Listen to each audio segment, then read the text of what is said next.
अच्छे लोगों के साथ क्यों होता है बुरा? गीता में लिखा है इसका जवाब।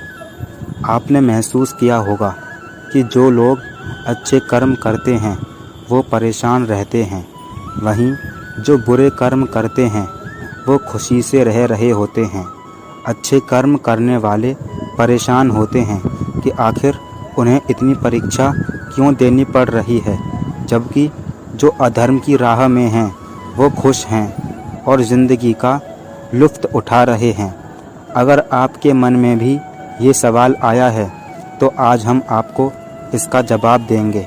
ये जवाब वो है जो भगवद गीता में लिखा है और श्री कृष्ण ने अर्जुन को दिया है। भगवद गीता में वर्णित कथा के अनुसार जब भी अर्जुन के मन में कोई दुविधा होती थी तो वो श्री कृष्ण के पास पहुंच जाते थे। एक बार की बात है, अर्जुन ने भगवान श्री कृष्ण के समीप आकर कहा कि वो दुविधा में हैं और इसका जवाब वो श्री कृष्ण से चाहते हैं। श्री कृष्ण ने पूछा कि क्या सवाल है? अर्जुन ने कहा, मुझे ये जानना है कि अच्छे लोगों के साथ हमेशा बुरा क्यों होता है, वहीं बुरे लोग खुशहाल दिखते हैं। अर्जुन के मुंह से ऐसी बातें सुनकर श्री कृष्ण मुस्कराए और कहा, मनुष्य जैसा सोचता है और महसूस करता है वैसा कुछ नहीं होता है, बल्कि अज्ञानता की वजह से वो सच्चाई नहीं समझ पाता है। अर्जुन उनकी ये बात समझ नहीं पाए। श्री कृष्ण ने कहा, पार्थ, मैं तुम्हें एक कथा सुनाता हूँ, उसे सुनकर तुम समझ जाओगे कि हर प्राणी को उसके कर्म के हिसाब से ही फल मिलता है। प्रकृति हर किसी को अपनी राह चुनने का मौका देती है। अब वो मनुष्य की इच्छा पर निर्भर करता है कि उसे धर्म की राह चुननी है या अधर्म की। कथा शुरू करते हुए श्री कृष्ण ने कहा, एक नगर में दो पुरुष रहा करते थे। एक पुरुष व्यापारी था जिसके जीवन में धर्म की बहुत महत्ता थी। वो पूजा पाठ में यकीन रखता था।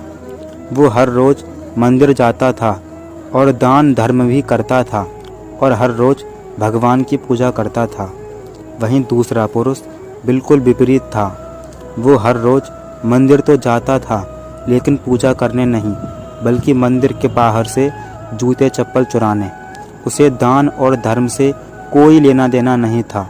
समय बीतता गया और एक दिन बहुत जोर की बारिश हो रही थी। इस वजह से मंदिर में पुजारी के अलावा कोई नहीं था। ये बात जब दूसरे पुरुष को पता चली तो उसने कहा कि ये सही मौका है मंदिर का धन चुराने का। पंडित से नज़र बचाकर उसने मंदिर का सारा धन चुरा लिया। उसी समय धर्म कर्म में विश्वास रखने वाला व्यक्ति भी मंदिर पहुंचा।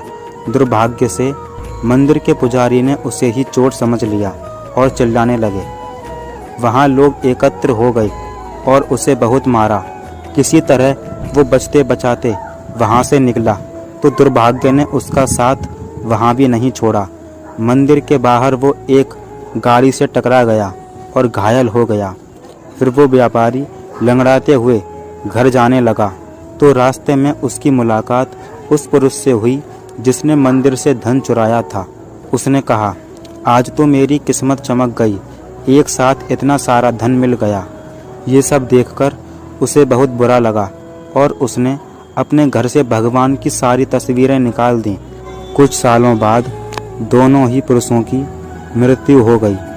मरने के बाद जब दोनों यमराज की सभा में पहुँचे तो भले पुरुष ने दूसरे व्यक्ति को देखा तो उसे बहुत गुस्सा आया।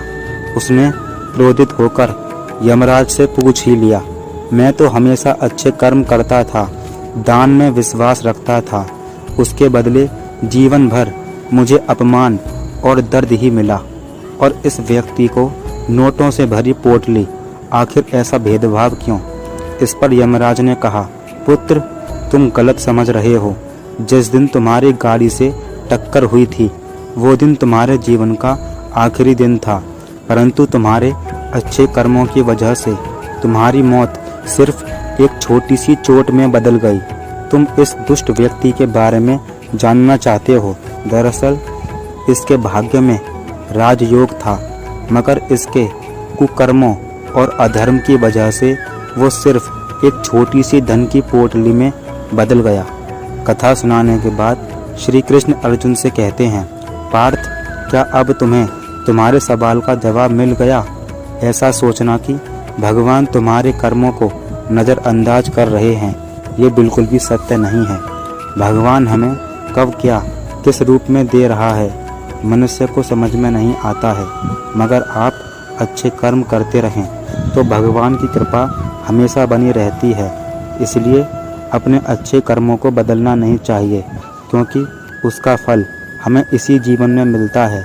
इसलिए मनुष्य का फर्ज है कि वो हमेशा अच्छे कर्म करते रहे, क्योंकि श्री कृष्ण ने गीता में भी बताया है कि किसी के द्वारा किया गया कर्म बेकार नहीं जाता, चाहे वो अच्छा हो या बुरा।